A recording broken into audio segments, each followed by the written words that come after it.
બિસ્મિલ્લાહિર્રહમાનિર્રહીમ. તસ્બી દરરોજ આપણે જમાતખાનામાં ઘરમાં તસ્બી પઢીએ છીએ. તસ્બી પઢવાની ઘણી જ બરકતો છે. તસ્બી ફક્ત રંગબેરંગી મોતીઓની માળા જ નથી, પરંતુ એ અલ્લાહ તાલા સાથે રૂહાની સંબંધો બાંધવાનું એક પવિત્ર સાધન છે. તસ્બી થકી આપણે અલ્લાહની પવિત્રતા વ્યક્ત કરી શકીએ છીએ, અલ્લાહનો આભાર માની શકીએ છીએ, અલ્લાહના ગુણગાન વખાણ કરી શકીએ છીએ. તસ્બી એક એવું માધ્યમ છે, એક એવું સાધન છે જે બંદાને જો એ દિલથી તસ્બી પઢે તો દુનિયાથી ઉપર ઉઠાવી તેના પરવરદિગારની સામે લાવી અને તસ્બી એને ઊભો કરી શકે છે. તસ્બી પઢવી એક એવી અદ્ભુત ઇબાદત છે કે જેમાં જીભ બોલે છે, આંગળીઓ મણકા ફેરે છે, પરંતુ તેની સીધી અસર આત્મા ઉપર પડે છે. આ તસ્બી ફક્ત અલ્લાહને યાદ કરવાનો માર્ગ નથી, પરંતુ અલ્લાહની હાજરી, અલ્લાહની મોજૂદગી, અલ્લાહની નજદીકી, કુરબત, અલ્લાહનો સાથ હોવાનો આપણને અહેસાસ કરાવે છે, આપણને અનુભવ કરાવે છે. જ્યારે આપણે તસ્બી પઢીએ ત્યારે તે તસ્બી આપણને રિયલાઇઝ કરાવે છે કે આપણે એકલા નથી, મૌલાની રહેમત આપણી સાથે જ છે. એટલે જ આપણા 50મા ઇમામ નૂર મૌલાના શાહ રહીમ અલ હુસૈની હાજર ઇમામે 3 ફેબ્રુઆરી 2026 યુકેની જમાતોને લંડનમાં જ્યારે મૌલાએ દીદારની નવાઝિશ કરી ત્યારે મૌલાએ ફરમાવ્યું કે આવતીકાલે 4 ફેબ્રુઆરી છે, અમારી તખ્ત નશીની છે. ત્યારે જમાતખાનામાં જમાતના દરેક સભ્યો, દરેક મેમ્બર્સને અમારા તરફથી તસ્બીની ભેટ આપવામાં આવશે. ઇમામ તરફથી દરેક જમાતને ગિફ્ટ તરીકે તસ્બી આપવામાં આવશે. અને એનું કારણ શું? મૌલાએ એનું કારણ પણ જણાવ્યું કે શા માટે તમને તસ્બી આપવામાં આવશે, તેનો ઉપયોગ શું? તો મૌલાના હાજર ઇમામે ફરમાવ્યું, કીપ ધેટ તસ્બી with you, use it to remember Allah, to remember this special day, to give thanks. Keep your faith alive and active always. It will protect you and bring you peace and happiness. That is my prayer. મૌલાએ ફરમાવ્યું કે ઇમામત day પર તમને મળેલી આ તસ્બીને તમારી પાસે જ રાખો, તેને અલ્લાહને યાદ કરવા માટે વાપરો. આ ખાસ દીદારના પ્રસંગને યાદ રાખવા માટે અને અલ્લાહનો શુકર અદા કરવા માટે તમે તેનો ઉપયોગ કરો. મૌલાએ ફરમાવ્યું કે તમારું ઈમાન હંમેશા જીવંત અને મજબૂત રાખો. તો એનાથી શું ફાયદો થાય કે તમારું ઈમાન મજબૂત હોય, તમારું ઈમાન જીવંત હોય, તો એનો ફાયદો શું? શાહ રહીમે ફરમાવ્યું કે તે તમને સુરક્ષિત રાખશે, તમને રક્ષા આપશે, તમારા જીવનમાં શાંતિ અને ખુશી લાવશે. આ અમારી દુઆ છે કે મૌલાએ આપણા માટે દુઆ કરી કે જો તમે તમારા ઈમાનને સાચવશો તો એનો ફાયદો એ થશે કે તમે હંમેશા પ્રોટેક્ટેડ રહેશો અને તમારા જીવનમાં ખુશી અને શાંતિ હશે. ઇમામે આપણા માટે દુઆ કરી છે કે જો ઇમામે આપેલ ભેટનો, તસ્બીનો ઉપયોગ કરશું, એટલે આપણે તસ્બી પઢશું, તો તસ્બીની બરકત થકી આપણે હંમેશા સુરક્ષિત રહી શકીશું અને આપણા જીવનમાં શાંતિ અને ખુશી આવશે. આમીન. પરંતુ તેના માટે એક શરત પણ, એક કન્ડિશન પણ રાખવામાં આવી. એ કન્ડિશન શું? એ શરત શું? કે તસ્બી પઢવું એ ફક્ત એક જ દિવસની ફરજ નથી કે એક દિવસ આપણે તસ્બી પઢી લીધી અને બીજા દિવસથી આપણે તસ્બી છોડી દઈએ.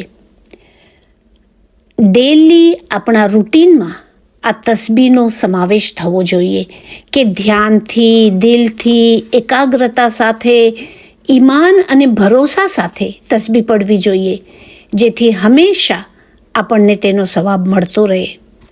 ઘણા લોકો એવો અનુભવ કરે છે, બધાને એવો અનુભવ થયો પણ હશે કે 1000 વખત તસ્બીહ પડી, 5000 વખત તસ્બીહ પડી, પણ મનમાં કાંઈ શાંતિ નથી. મનમાં તો હંમેશા બેચેની અને વસવસો જ થયા કરે છે.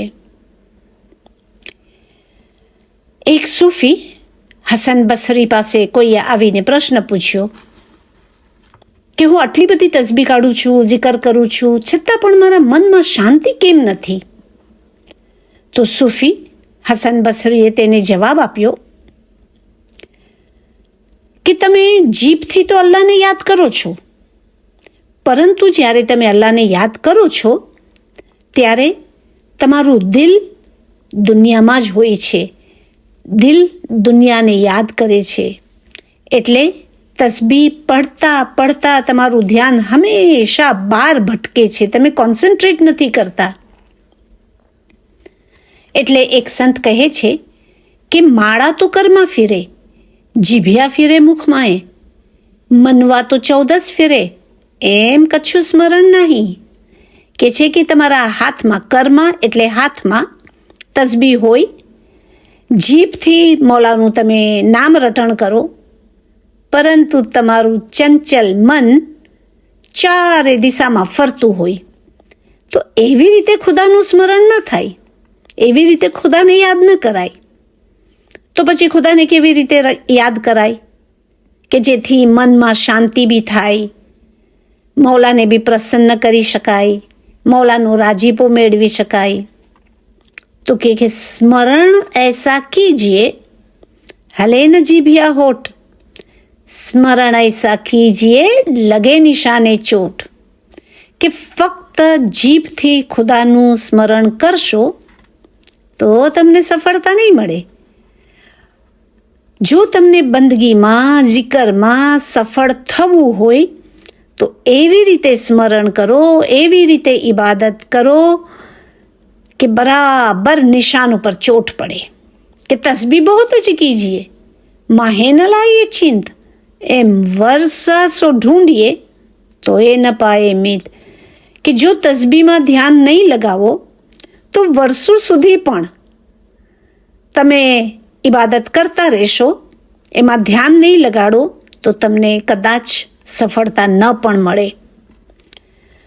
આપણા 49th ઇમામ શાહ કરીમ અલ હુસૈની અલૈહિ સલામે ફરમાવ્યું છે કે લેડીઝ પોતાની પર્સમાં અને જેન્ટ્સ પોતાના ખિસ્સામાં જરૂર તસ્બીહ રાખવી જોઈએ. આ તસ્બીહ તમને દરેક પળે ખુદાની હાજરીનો અહેસાસ કરાવશે. તમને ખબર પડશે કે મૌલાની રહેમત તમારા સાથે જ છે. મૌલાના શાહ કરીમ અલ હુસૈની હાજરીમાં મેં ફરમાવ્યું છે કે જો તમને એક ક્ષણ મળે, એક ક્ષણનો 100મો ભાગ જેટલો સમય પણ મળે તો તમારે તસ્બીહ કાઢવી જોઈએ, ખુદાની યાદમાં મશગુલ રહેવું જોઈએ.